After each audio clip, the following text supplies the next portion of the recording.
சரவணனோட lottery வந்து உங்களுக்கு அதில் கமிஷன் ஒன்று ரெடி பண்ணுறேன். இப்போ நீங்கள் கடனால் தொல்லையில் இருக்கீங்க, அந்த கடன் அந்த அமௌண்ட்டை வச்சு நீங்கள் கடன் அடைச்சிடலாம். அதுக்கு நம்ம வந்து ராமநாதபுரத்தில் போய் அந்த ஏஜெண்ட்டை பார்க்க போகிறோம் அப்படின்னு சொல்லி கூப்பிட்டாரு. அப்போ நான் சரவணனுக்குள்ளதான்னு கேட்டேன். ஆமாக்கா அண்ணங்குள்ளது தாங்கன்னு சொன்னார். நான் நம்பி போனேன். போகிற வழியில் வண்டியில் ஏறி ஒரு வெள்ளை கலர் காரில் வந்து என்னை கூட்டிகிட்டு போனார் 4 மணிக்கு எங்கள் ஊரில். நான் போகும்போது சாயல் குடிக்கிட்ட போனோன்னே இந்த ஒரு ஜூஸ் ஒன்று அந்த வெள்ளை கலரில் உள்ள லிம்கா ஜூஸ் ஒன்று எனக்கு கொடுத்தாரு. டயர்டாக இருக்கும் குடிச்சிக்கோங்க அப்படின்னு. அதை குடித்தேன். அப்போ எனக்கு ஒன்றுமே செய்யலை. கொஞ்சம் நேரம் தள்ளி போனோன்னே 2வது அதே மாதிரி ஜூஸ் குடித்தார். ஏக்கா ரொம்ப பாட்டில் கிடக்கலாம் குடிங்கன்னாரு. அதை குடித்தோன்னே எனக்கு கொஞ்சம் கிறக்கமாகவே இருந்தது. அப்போ நான் அவர்கிட்ட கேட்டேன், தம்பி கொஞ்சம் கிறக்குது அப்படின்னு சொன்னதுக்கு, இல்லைக்கா அது உங்களுக்கு மைண்ட் அப்படி அந்த டென்ஷன்லேயே இருக்கீங்கக்கா, அதனால் ஒன்றும் இல்லைக்கா அப்படின்னு சொல்லிட்டாரு. திரும்பவும் நான் கேட்டேன், சரவணனுக்குள்ளதான்னு கேட்டேன். ஆமாக்கா உங்களுக்கு வேலையே அண்ணன் தான் வாங்கி கொடுக்குறாரு அப்படின்னு சொல்லி கூட்டிகிட்டு போயிட்டாரு. ரொம்ப தூரம் போனோன்னா அடுத்து ஒரு ஜூஸ் கொடுக்குறாரு. அதே இதில் நான் எப்போவுமே அவர் என்கிட்ட வந்து தவறாக பேசுனதே கிடையாது. அந்த நம்பிக்கையில் நான் அவர்கிட்ட அந்த ஜூஸை வாங்கி குடிச்சிட்டேன். கொஞ்சம் தூரம் போனோன்னு ரொம்ப கிறக்கமாயிட்டு கரெக்டு பின்னாடி போய் வண்டியில் பின்னாடி போய் படுத்துட்டேன். திரும்ப வண்டி நிப்பாட்டும் போது இறங்கி பார்க்க ராம்நாடில் அந்த சர்ச்சுக்கு அது மசூதி தர்காவுக்கு பின்னாடி ஒரு லார்ஜ் முன்ன போய் நிப்பாட்டினார். ஒரு பையன் வந்தான், அவன்கிட்ட போய் பேசிட்டு வந்தார்.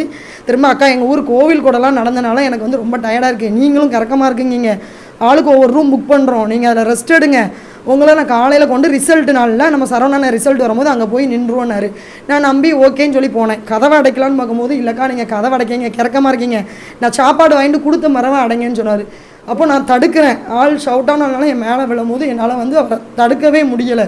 தள்ளி பார்க்குறேன், முடியலை. இவர் மாற்றி அவன் விடிய காலம் எழுந்திரிச்சு நான் சத்தம் போடுறேன். ஏன்னா நான் ஒரு பெண்ணை நம்பி வந்ததுக்கு எனக்கு நீ நம்பிக்கை துரோகம் பண்ணுறேன்னு கேட்டதுக்கு அவன், நீ வெளியில் சொன்னேன்னா உன்னை மிரட்டிடுவேன், சரவணன் தானே கூப்பிட்டு வர சொன்னார், நீ நியாயம்லாம் சரவணன்ட்ட போய் கேட்டுக்கோன்னு சொல்லிட்டாரு.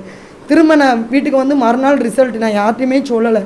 2-3 நாள் கழிச்சு நான் சரவணன்டையே கேட்டேன், அடே நீ வந்து இப்படி சொல்லி கூட்டு போனானேன்னு கேட்டதுக்கு, அக்கா நீங்கள் இதெல்லாம் போட்டுட்டு பெருசுப்படுத்தாங்கக்கா, புசியண்ணன்ட்ட சொல்லி விஜயண்ணன்ட்ட சொல்லி ஒரு வேலை வாங்கி கொடுத்து சரி பண்ணிடலான்னு சரவணனை என்கிட்ட தொலைபேசியிலே சொன்னார். திரும்ப நான் கட்சியில் உள்ள நபர்கிட்ட சொன்னேன். நகரச் செயலாளர் ஆறுமுகம் அவர் மட்டும் கொஞ்சம் அவனை கூப்பிட்டு வான் பண்ணார், சத்தம் போட்டார், ஏன் நீ இப்படி பண்ணினேன் அப்படின்னு சொல்லி கேட்டார். அவன் அதெல்லாம் இல்லைன்னு சொல்லி 2வது எனக்கு ஃபோன் பண்ணி அந்த ஜெயிங்கிறவனும் இவனும் சேர்ந்து மிரட்டினாங்க, குழந்தைய கொண்டுருவேன் வச்சிருவேன்னாங்க. எங்கள் ஊர் போலீஸ் ஸ்டேஷன் போனால் நியாயம் கிடையாது. ஏன்னா ஆல்ரெடி நான் நிறைய கம்ப்ளைண்ட் கொடுத்தலாம், அவங்க யாருக்குமே எடுத்ததில்லை. அதனால் நான் முதலமைச்சர் தனிப்பிரிவில் போய் கொடுத்தேன். அவங்க ஆக்ஷன் எடுத்ததாக ஞாயிற்றுக்கிழமை தான் தெரியும். ஆனால் என் கூட சேர்ந்து அந்த நபர்களே வந்து எங்கள் ஊரில் உள்ள பசங்களும் சரி லேடிஸ்களும் சரி அவங்ககிட்ட வந்து கொஞ்சம் அமௌண்ட் அதிகமாக வாங்கியிருக்காங்களாம். நான் பண்ணி கொடுக்க மாட்டேன்னு சொன்னதை அந்த பொண்ணுங்க பண்ணி கொடுக்கணும், அந்த இதில் கோபத்தில் தான் பண்ணினேன் அப்படின்னு சொல்லி அவன் என்கிட்டயே சொன்னான். அதுபோக அந்த ஜெய்கிட்ட இருந்து அன்னைக்கு 4ஆம் தேதி அன்றைக்கி அவன் 30,000 ரூபாய் வாங்கினான். வாங்கிட்டு அவன் வச்சுருக்கான். திரும்ப என் அக்கௌண்ட்டில் 2,000 போட்டு விட்டுருந்தான். அது எதுக்குங்கிறது எனக்கு தெரியலை. அவர் லாட்ரி நடத்துகிறாரு, அதுக்குள்ள கமிஷன் இதுதான் சொன்னாங்க. ஆனால் அதாவது அவருக்கு வந்து எல்லாருமே வந்து அவனை அடைக்கலம் கொடுத்துருக்காரு. எம்எல்ஏ திறப்பு விழாவுக்கு அவனை கூப்பிட்டு சால்வை போட்டிருக்காரு. எல்லாமே பண்ணி இருந்தும் கடைசி என்ன இன்னைக்கு வரைக்கும் இந்த நிமிஷம் வரைக்கும் எல்லா கட்சியும் மாதர் சங்கம் வராங்க, சமூக நலத்துறையிலேருந்து வந்திருக்காங்க, எல்லா கம்யூனிஸ்ட் கட்சி எல்லா கட்சியிலுமே ஆதரவு தெரிவிச்சிருக்காங்க. தமிழக வெற்றி கழகத்தில் இப்போ வரைக்கும் கூட பயணித்த பயனாளர்கள் கூட ஒருத்தர் கூட என்னை வந்து என்னென்னு விசாரிக்கல. நான் வந்து ஆதவ ஒரிஜினல் அண்ணன் கையில் கொடுத்தேன். ஜெகதீஸ்வரி அக்காவை வந்து நேரில் பார்த்து பேசியிருந்தேன். அவங்க வந்து நான் கண்டிப்பாக நடவடிக்கை எடுப்பேன்னாங்க. ஜெகதீஸ்வரி அக்கா வந்து இவங்களை வந்து குற்றவாளிகளை வந்து என்றைக்குமே விடக்கூடாதுன்னு சொல்லி சொன்னாங்க.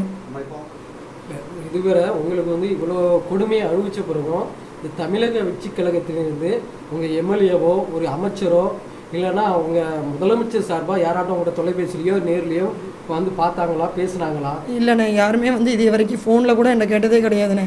கூட வேலை பார்த்த சகோதரிகள் கூட என்னை இன்னும் விசாரிக்கலண்ணே. அதாவது அந்த இடத்துல நான் எவ்வளோ ஒரு துன்புறுத்தப்பட்டேன்னு எனக்கு மட்டும்தானே தெரியும். அதுபோக இப்போ மெடிக்கலுங்கிற பேரில் இவ்வளோ துன்புறுத்தப்பட்டேன்னு எனக்கு தான் தெரியும். ஊரில் இதனால் என்னால் நடக்க முடியல. தளபதி நினச்ச படத்தில் கேட்ட மாதிரி இந்த பிரியமானவளை படத்தில் கேட்பாங்க பார்த்தீங்களா, 6 மாதம் அக்ரிமெண்ட் போடுறியா அப்படின்ற மாதிரி, நீ அவன் கூட லார்ஜுக்கு போனேலாம் என் கூட வர, நீ 6 ரூபா தார், உனக்கு எவ்வளோ வேணும் அப்படிலாம் எனக்கு கேட்குறாங்க. பிச்சை ரசியாக இருந்த பாவத்துக்கு எனக்கு இந்த பேர்லாம் தேவையான, எனக்கு வந்து நீதி வேணும். எனக்கு வந்து முதல்வர் வந்து என்னை கூப்பிட்டு என்ன நடந்துச்சுன்னு விசாரிக்கணும்னு. நான் நாயோட கேவலமாக நான் அலைஞ்சேன். சாப்பாடுக்கு வழி இல்லாமல் கூட அந்த கட்சிக்கு செலவு பண்ணி தெருவாக என் குழந்தைங்கள வச்சு நான் அலைஞ்சிருக்கேன்னு.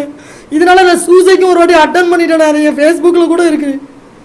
ஆனால் இன்னை வரைக்கும் எனக்கு கேட்காதது ரொம்ப வருத்தமாக இருக்குது. 1க்கு 2 அமைச்சர்கள் வேறு இருக்கிறாங்க. எல்லா ஆட்சியிலையும் பெண்கள் பாதுகாப்பு இல்லைன்னா இப்போ நம்ம ஆட்சியிலேயே அண்ணனை குறை சொல்கிற மாதிரி நடந்துக்கிறாங்க. என்னன்னா இதுவரை வந்து நீங்கள் அங்கே 2 பேர் நீங்கள் அங்கே காரில் போனது நீங்கள் மட்டும்தானா? இல்லைண்ணா, இன்னொரு பொண்ணு உண்டு. காரில் 2 பேருமே இருந்தோம். 2 பேருக்குமே பாதிப்பு. ஆனால் என்னையும் மட்டும் தான் எல்லாத்தையுமே கொடுத்து அந்த பொண்ணு வந்து என் ஹஸ்பண்ட் வாழ மாட்டாங்க, நல்லா இருப்பாங்க அப்படின்னு சொல்லி என் காலில் விழுந்து கெஞ்சிட்டா. அதனால நான் அவளை ஒன்றும் சொல்லலை, நான் விட்டுட்டேன். நான் அந்த பொண்ணை காட்டி கொடுக்கல. ஆனால் இப்போ கட்சியில் இருக்கிற இந்த உள்ளூர் பொண்ணுங்க, அவங்ககிட்ட காசு நிறைய வாங்கின இந்த பொண்ணுங்களும் அந்த பொண்ணோட ஹஸ்பண்டும் வந்து நீயும் போன அந்த பொண்ணும் போனா அப்படின்னு அவன் பாலாவே வந்து ஸ்டேட்மெண்ட் கொடுத்துருக்கதா சொல்கிறாங்கண்ணே. இப்போ வந்து தமிழக முதலமைச்சர் விஜய் அவர்களுக்கு நீங்கள் என்ன கோரிக்கை வைக்கீங்க? அண்ணனுக்கு வந்து எனக்கு இந்த நடந்த கொடுமைக்கு வந்து அண்ணன் முதல்வராக கேட்காட்டிலும் எனக்கு அண்ணனாக கேட்கணும். அவர் வந்து என்னை நான் நேரில் அவரை சந்திக்கணும், நடந்ததை சொல்லணும். அவங்களுக்கு கடுமையான தண்டனை அந்த இடத்துல நான் எப்படி அனுபவிச்சேனோ அதை விட கொடுமையாக அவளுக்கு தெரிய படத்தில் எப்படி அண்ணன் கொடுத்தாரோ அதே தண்டனை அவளை 2 பேருக்கும் அண்ணன் கொடுக்கணும்.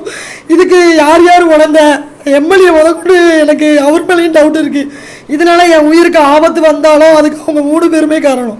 பாலா, ஜெய் மற்றும் எம்எல்ஏ சரவணன் 3 பேருமே இதுக்கு அவங்க எனக்கு ஒரு சின்ன கீறல் இருந்தாலும் 3 பேருமே காரணம்னே. எனக்கு வந்து தலைவர் வந்து அதை தான் முடிவெடுக்கணும். எனக்கு நீதி வேணும். உங்களுக்கு மிரட்டல் வருதா? கொலை மிரட்டல் எதுவும் வருதா? கொலை மிரட்டல் இப்போதைக்கு எதுவும் இல்லை. அவன் சார்பில் இருந்து நாங்கள் பணம் செட்டில் பண்ணுறோம், நீ வாபஸ் வாங்கு, இல்லைன்னா பிள்ளைய ஏதாவது பண்ணிடுவோம். எனக்கு என் பிள்ளைங்களுக்கும் பாதுகாப்பு வேணும், எனக்கும் பாதுகாப்பு வேணும்.